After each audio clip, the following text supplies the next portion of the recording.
Bapa di surga, di dalam ibadah kami hari ini, kami akan mendengarkan firman. Tuhan, tolong kami untuk mendengarkan firman-Mu hari ini. Mohon urapi kami dengan kuasa Roh Kudus Tuhan, agar kami mampu berkonsentrasi mendengarkan Tuhan dan mengerti akan apa yang Tuhan mau sampaikan bagi kami. Tolong hamba-Mu yang akan menyampaikan, kiranya Tuhan memperlengkapi dengan hikmat Tuhan, memperlengkapi dengan kuasa Tuhan, memperlengkapi dengan wibawa surgawi, agar hamba-Mu dapat mengerti kehendak-Mu, menyampaikannya dengan baik dan benar. Segala alat, segala kuasa, dan segala cara yang dipakai iblis untuk mengganggu kami dalam ibadah kami, dalam mendengarkan Tuhan, kami mohon kuasa Tuhan menyingkirkan. Kami rindu hadirat Allah bersama dengan kami. Berfirmanlah Tuhan, kami mendengarkan. Amin. Silakan duduk kembali.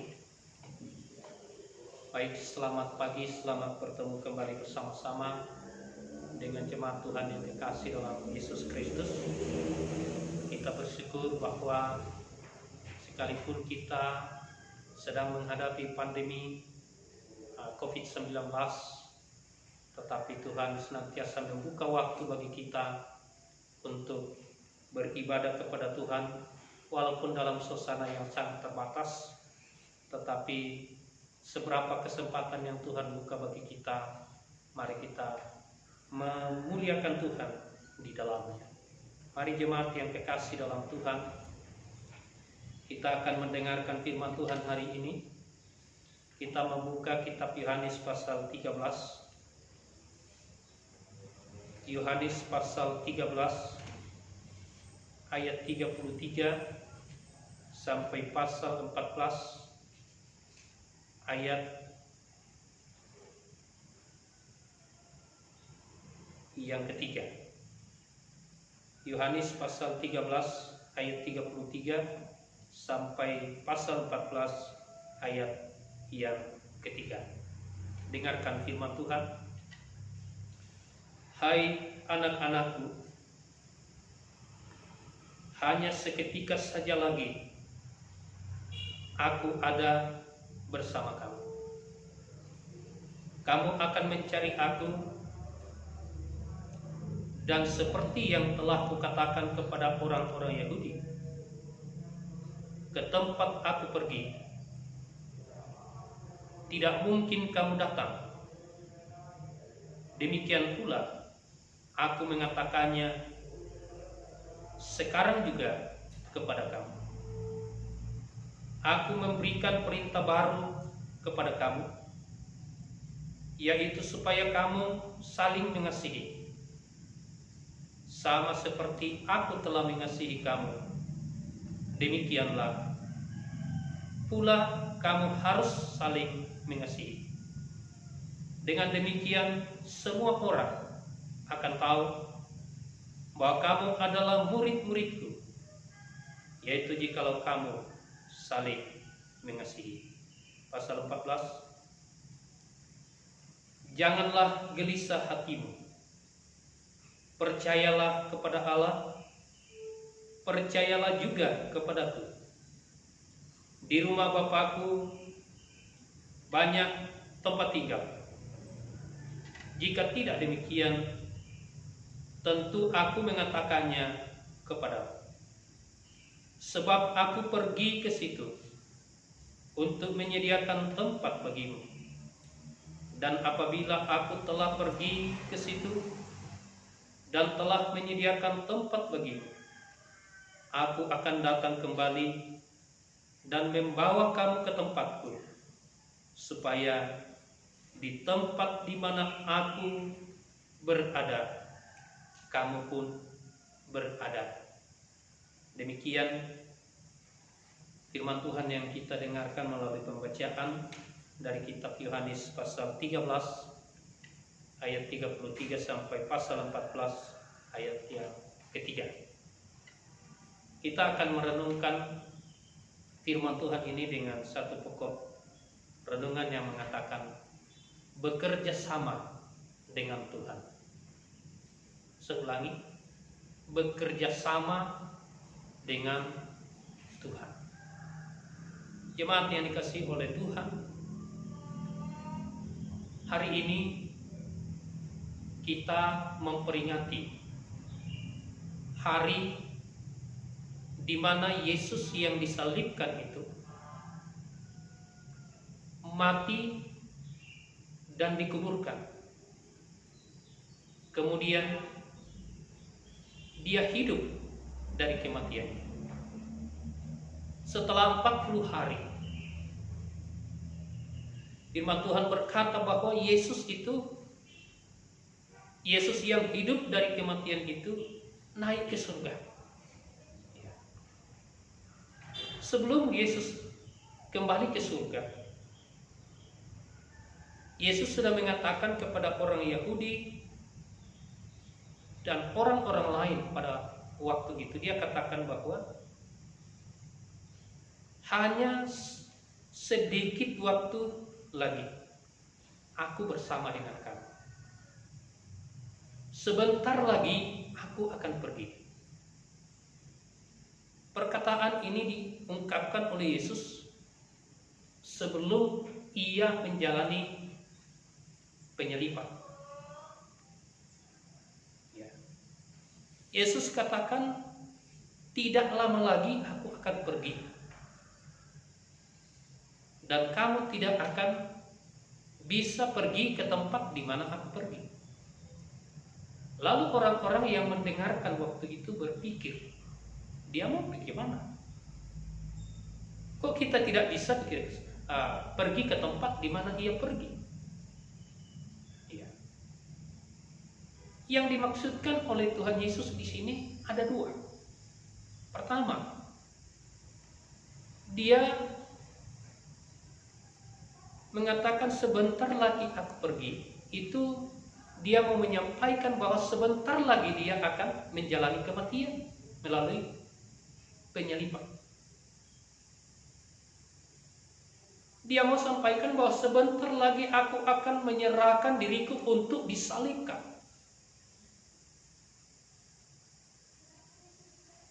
Dan orang-orang pada waktu itu yang mengikut dia pada waktu itu pasti akan takut. Makanya Yesus katakan, ke tempat di mana aku pergi kamu tidak akan pergi. Hanya pada waktu itu orang belum mengerti apa yang dimaksudkan. Orang hanya berpikir dia mau pergi ke satu kampung lain. Orang hanya berpikir dia mau pergi ke satu tempat yang jauh. Tapi ternyata bahwa yang dimaksudkan oleh Yesus pertama bahwa dia mau pergi ke salib. Untuk apa? Firman Tuhan katakan dia pergi ke salib untuk mengerjakan sesuatu bagi kita. Dia pergi ke salib untuk mengganti kita menanggung hukuman dosa. Itu sebenarnya yang dimaksudkan. Nah, maksud yang kedua dari perkataan Tuhan Yesus ini, dia katakan tidak lama lagi aku bersama dengan kamu. Sebentar lagi aku akan pergi. Selain dia menyampaikan akan apa yang akan dialami dalam penyaliban untuk menanggung hukuman dosa kita, Yesus juga menyampaikan bahwa setelah ia menanggung hukuman dosa, dia pun akan pergi ke surga. Dia akan pergi ke surga. Dia akan kembali ke surga karena memang dia dari sana. Nah, sebelum dia pergi ada amanat yang diberikan bagi kita. Ada tugas yang dipercayakan bagi kita untuk kita kerjakan. Apa itu?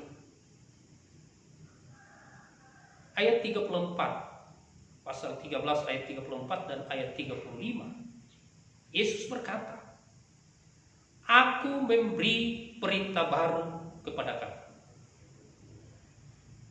yaitu supaya kamu saling mengasihi, sama seperti aku telah mengasihi kamu. Demikian pula kamu harus saling mengasihi." Di sini ada satu tugas yang diberikan kepada kita. Di sini ada satu tugas yang diberikan kepada orang yang percaya kepada Yesus. Ada tugas yang diberikan kepada orang yang mengikut Tuhan Yesus. Yaitu Tuhan Yesus katakan, kamu harus saling mengasihi. Inilah tugas bagi kita. Kita diberi tugas oleh Tuhan, kita diberi perintah oleh Tuhan supaya kita dalam hidup kita di dunia ini sekarang, kita harus saling mengasihi. Itu saling mengasihi artinya kita mengasihi orang, orang juga mengasihi kita, orang mengasihi kita, kita mengasihi orang. Nah, bagaimana orang mempraktikkan saling mengasihi itu? Apa standarnya? Apa batasannya? Apa aturannya? Mengasihi. Ya. Ada satu ajaran sesat yang salah mengajarkan tentang kasih. Ya, ada satu organisasi gereja namanya Gereja Setan. Ya, mereka bersekutu. Kemudian mereka melaksanakan penyembahan. Dalam penyembahan itu mereka mempraktikkan kasih katanya. Apa yang dilakukan? Ya, mereka memilih siapa saja untuk melakukan sesuatu yang harusnya tidak dilakukan. Mereka melakukan suatu hubungan seperti seorang suami dan istri, bebas memilih. Ini bukan praktik kasih yang benar. Tapi Yesus katakan, hendaklah kamu saling mengasihi seperti Yesus mengasihi kita. Bagaimana Yesus mengasihi kita? Yesus menyatakan kasihnya kepada kita dengan cara menghargai kita. Yesus mengasihi kita dengan cara mengampuni kesalahan kita. Ketika kita berdosa, Yesus tidak pergi menceritakan kepada orang, oh si ini, si A, si B, si C, begini dan begini dan begini. Yesus tidak seperti itu. Walaupun itu tidak benar, walaupun itu salah, tapi ketika Yesus melihat itu, dia tidak pergi menyebarkan itu, dia tidak pergi ngomong sana sini, oh si A, si B, begini dan begitu. Tapi apa yang dilakukan? Dia menegur kita dengan kuasanya, dan ketika kita bertobat, ketika kita mengaku, ketika kita meninggalkannya, dia mengampuni kita. Dia mengampuni kita. Itu kasihnya. Tahukah kita bahwa ketika kita melakukan dosa dalam hidup kita, hati Tuhan sedang tersayang-sayang. Mengapa? Karena ketika kita percaya kepada Tuhan, itu kita sudah dijadikan oleh Tuhan sebagai mempelai perempuan. Seluruh orang percaya, baik laki-laki maupun perempuan, anak-anak maupun orang dewasa, orang kaya maupun orang miskin, orang berpangkat maupun orang tak berpangkat, orang memiliki status sosial yang lebih tinggi atau yang rendah. Ketika dia percaya Tuhan, Tuhan mengangkatnya sebagai mempelainya. Dia dia mengasihinya seperti seorang suami mengasihi istrinya. Dia mengasihinya seperti seorang istri mengasihi suaminya. Demikianlah status kehidupan orang yang percaya kepada Tuhan. Allah memilihnya, Allah mengkhususkannya dan mengasihinya seperti seorang pasangan mengasihi pasangan. Dia mengasihinya seperti seorang suami atau istri mengasihi pasangannya.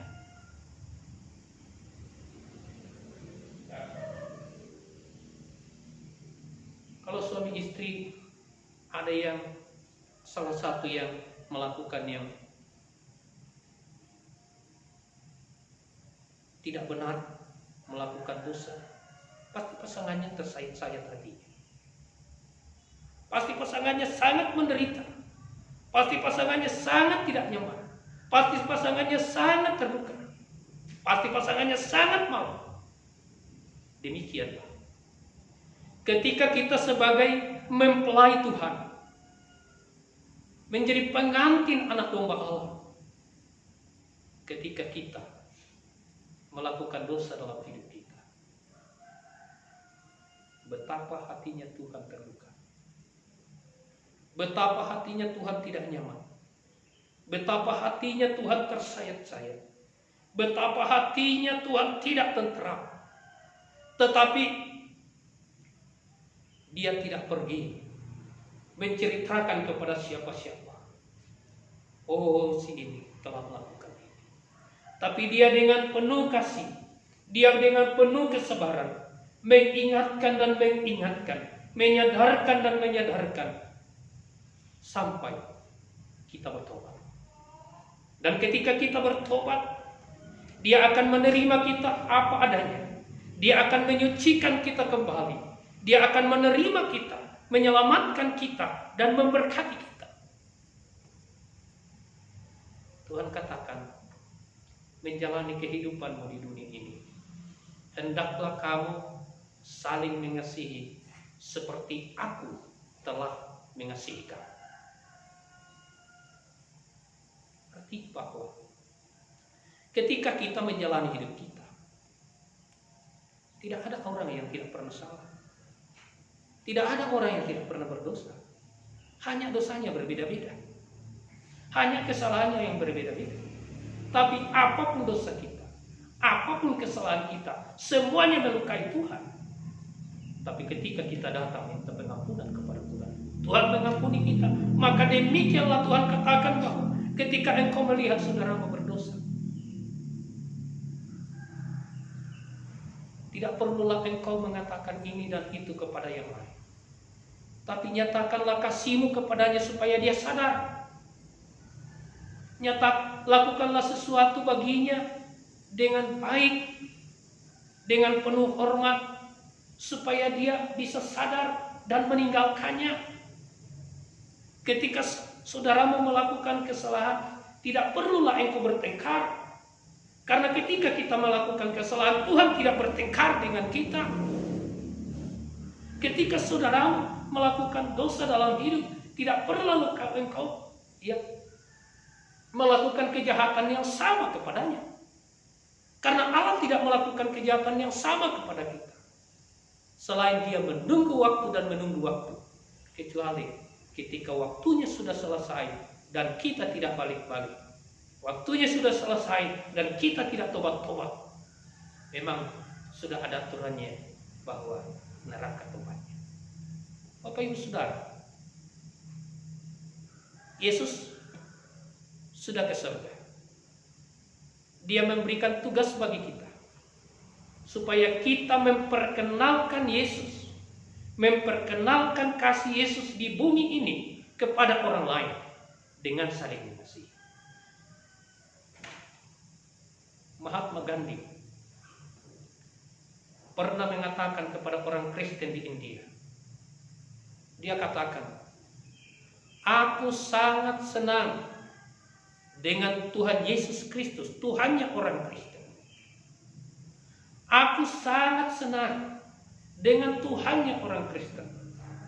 Tetapi aku tidak senang dengan orang Kristen. Mengapa? Kalau Tuhannya orang Kristen, dia begitu mengasihi orang. Kalau Tuhannya orang Kristen tidak melakukan yang menyakitkan orang.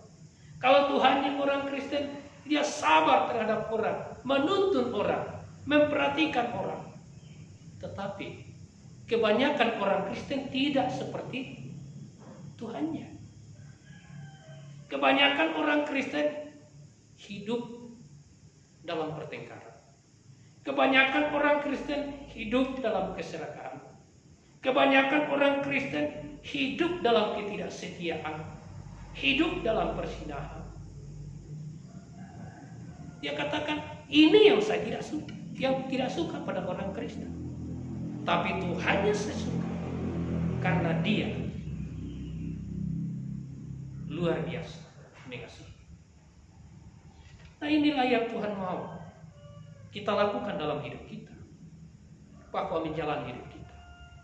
Kita diberi tugas oleh Tuhan untuk memperkenalkan kasih Kristus, memperkenalkan Kristus kepada dunia melalui kehidupan kita yang saling mengasihi.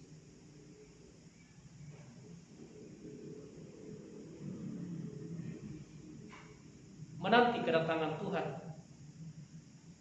Tuhan memberi kesempatan kepada kita untuk memperkenalkan Kristus kepada orang melalui kasih kita satu dengan yang lain.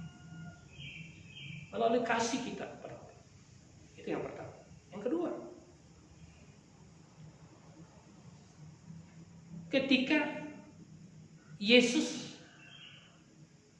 tidak lama lagi akan ke surga, dia katakan, aku akan pergi untuk menyiapkan tempat bagi kamu. Dan apabila tempat bagi kamu itu sudah tersedia, aku akan datang kembali dan membawa kamu ke sana supaya kamu bersama-sama dengan aku di tempat yang telah kusiapkan. Yesus naik ke surga untuk menyediakan tempat persekutuan yang kekal bagi orang yang percaya kepadanya. Saya ulangi.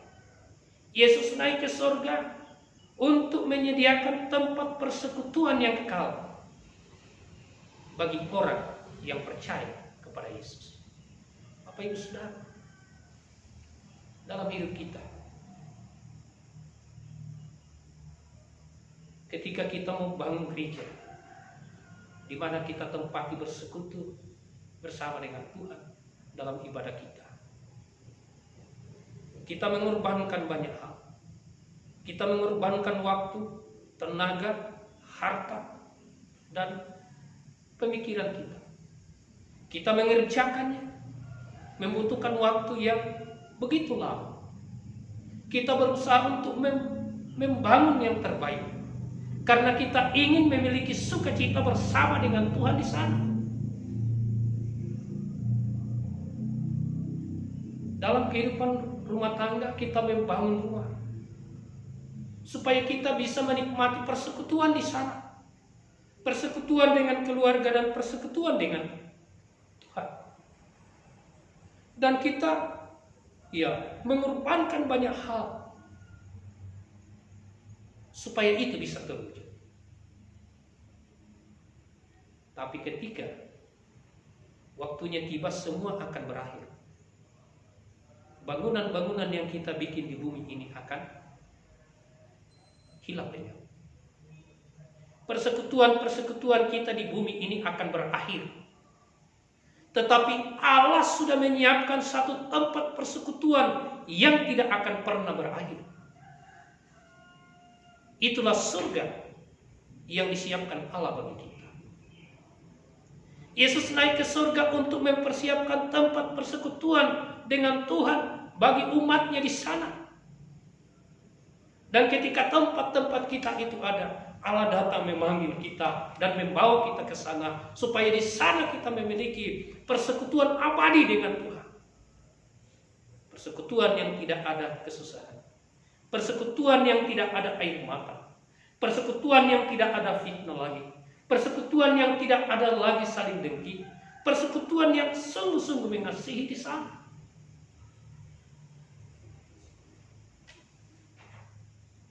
Menunggu waktu untuk beralih ke persekutuan yang kekal. Allah katakan, perkenalkanlah kasihku kepada orang lain di bumi ini. Perkenalkanlah diriku kepada orang lain di bumi ini dengan saling mengasihi. Itulah ciri khas orang Kristen yang sejati. Pengikut Kristus yang sejati adalah orang-orang yang sungguh-sungguh mengasihi satu dengan yang lain. Pengikut Kristus yang sejati adalah pengikut Kristus yang hidup mengasihi seperti Kristus mengasihi kita. Bapak Ibu Saudara, menghadapi hari depan, mari kita terus bekerja sama dengan Tuhan. Allah sementara mengerjakan sesuatu untuk kita, untuk masa depan kita. Sekarang Tuhan memberi tugas bagi kita. Perkenalkan Kristus kepada dunia ini. Tidak perlu kita berkhotbah bagi yang tidak diberi tugas untuk berkhotbah. Memperkenalkan Kristus tidak harus berkhotbah, tapi memperkenalkan Kristus ialah menyatakan kasih Kristus kepada orang. Yang pertama, tidak ada alasan bagi orang untuk mengatakan saya tidak bisa melayani. Memang tidak semua orang bisa berkhotbah. Memang tidak semua orang bisa memimpin ibadah. Memang tidak semua orang bisa memimpin doa. Memang tidak semua orang bisa tampil untuk menyanyi. Tapi semua orang bisa mengasihi orang lain.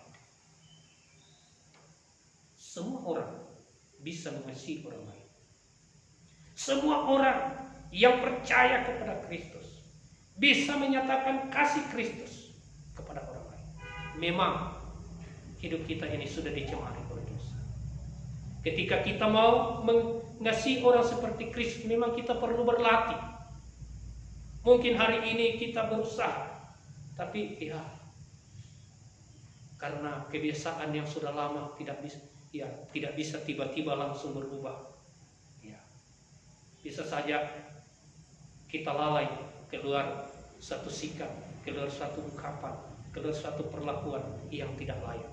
Tapi mari kita ketika sadar, ya, mengingat itu dan membaharui itu. Membaharui. Beginilah caranya orang percaya disempurnakan dalam Tuhan. Tidak ada orang yang langsung hari ini saya mau hidup dalam kebenaran, hari ini semua langsung sempurna. Tidak. Pendeta juga begitu.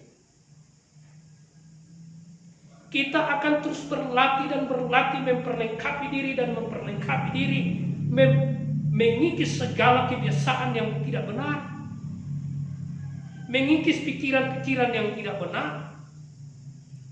Itu sebabnya jangan kita heran mengapa terkadang kita diperhadapkan dengan perkara-perkara yang sulit. Tujuannya apa? Tujuannya ialah supaya kita diberi kekuatan baru untuk meninggalkan apa yang sulit untuk kita tinggalkan dengan cara yang biasa.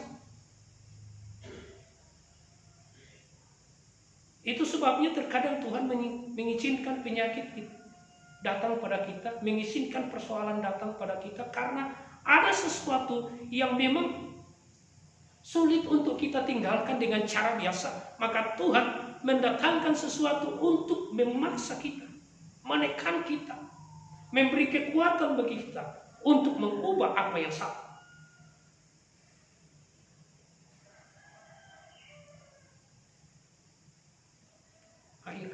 saya ada dalam pergumulan besar. Tetapi akhir-akhir ini juga saya semakin sadar apa saja yang perlu saya benahi. Akhir-akhir ini semakin sadar akan diri bahwa sesungguhnya saya ini sangat-sangat rendah. Akhir-akhir ini saya merenungkan diri bahwa sesungguhnya saya ini tidak punya arti apa-apa selain menerima anugerah Tuhan. Itu sebabnya Bapak Ibu Saudara, tak henti-hentinya saya datang ke tempat ini berdoa kepada Tuhan. Karena Tuhan, saya bisa hidup, saya bisa mengerjakan apa yang saya bisa kerjakan, saya bisa mendapatkan apa yang saya bisa dapatkan. Hanya anugerah Tuhan. Ketika Tuhan mencabut anugerah ketenangan bagi kita, ternyata segala sesuatu tidak ada artinya. Bapak Ibu Saudara, menjalani hidup kita, mari kita mengasihi satu dengan yang lain. Karena dari situlah orang akan melihat Kristus dalam diri kita. Dari situlah orang akan mengenal Kristus dalam hidup kita. Karena kita hidup seperti Kristus. Tuhan memberkati kita dengan firman.